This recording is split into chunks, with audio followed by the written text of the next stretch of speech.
I've come to have lunch at this place in Hulu Langat with fresh river water fish, and well, let's go. Just look how beautiful and serene this place is. There you go, the fish are rumbling upon hearing my footsteps. And up there are durian trees, and on the right is the original river stream. This is the original source of the water. The mountain water flows down all the way due to gravity, and it's the water is diverted to the 4 ponds, and there you go, to the 4 fishing ponds down there, which I'll show you later. And this is the original stream that has been made naturally, and there you go, you can see it goes all the way down to the river. So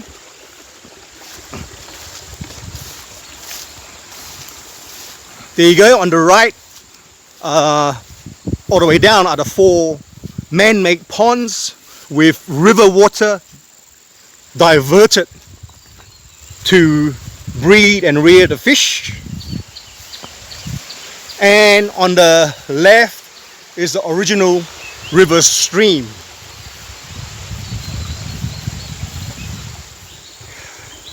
Mountain or fresh water from the mountains is an important source of water for 50% of the world population because of its basically clean water supply. And how does these mountains get their water source?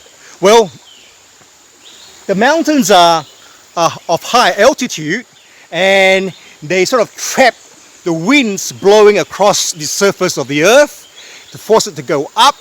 And at a higher altitude, the water vapor is thereby forced to condense and precipitate into rain.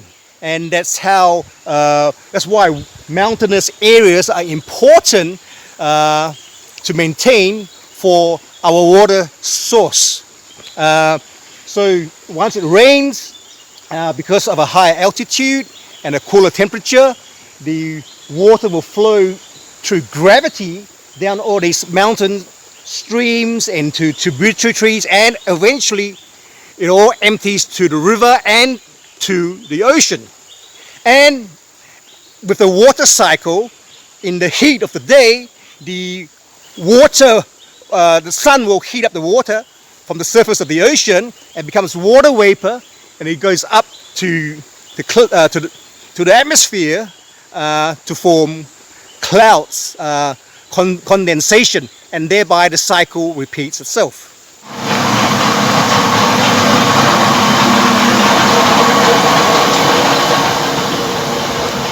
There you go. Here are the fishes that they've brought up from the actual fish ponds to these sort of tanks. So for easy accessibility, should the kitchen require some fish to cook.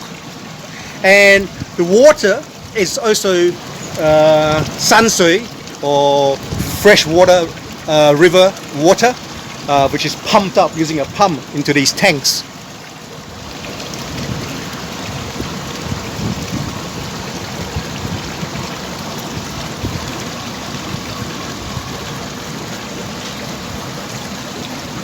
There is a risk associated with eating fish, especially fishes near polluted waterways.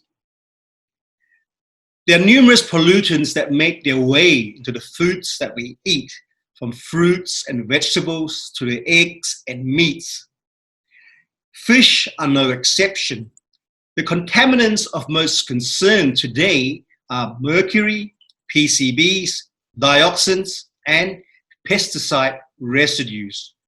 This is especially true for fish near rivers with factories, chemical plants, and palm oil mills, for instance. So it's important that the source of the water from which the fish is from is pristine and clean. This is an article dated June the 15th, the year 2020 and 20 from the New Straits Times.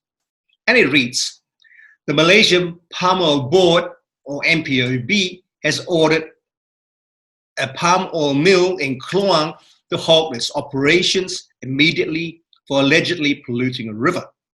And it goes on to further read, the investigations following a complaint received on June the 2nd were conducted by the Department of Environment together with the Kluang Fisheries Department, as well as representatives from the Sedohok Orang Asli settlement whereby dead fishes were found.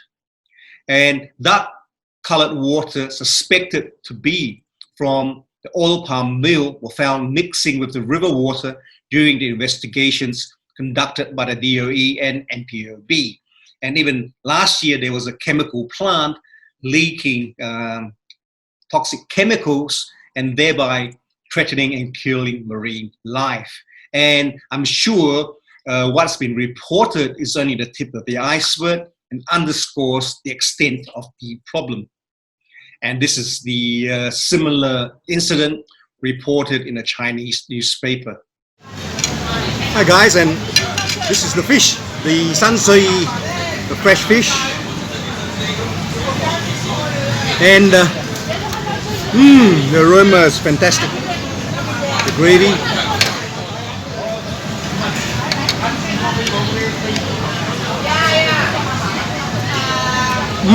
Absolutely excellent. The texture of the fish is different from the fish you find in the market because the fish is fresh. It's swimming with fresh river water. The meat is just superb, and the texture is harder. It's not mushy like the other fishes you find in the market. So bon appetit, and take care. What are the health benefits of eating fish? Well, firstly, fish contains a lot of important nutrients. It is a source of good, high quality, low fat protein. It is rich in vitamin B2, minerals, and vitamin D. And it contains two important omega-3 fatty acids, namely EPA and DHA.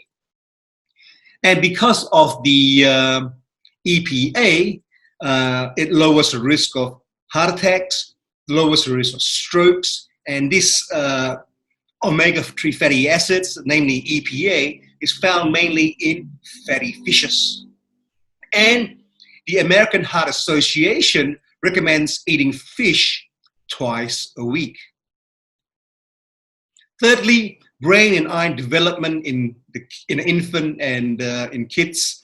DHA is important for brain and eye development and its function throughout the life stages, but is particularly important during the first 2 years of life and early childhood.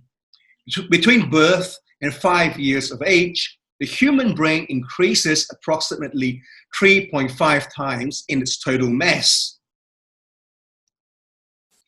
Fourthly, it slows down mental decline in the elderly.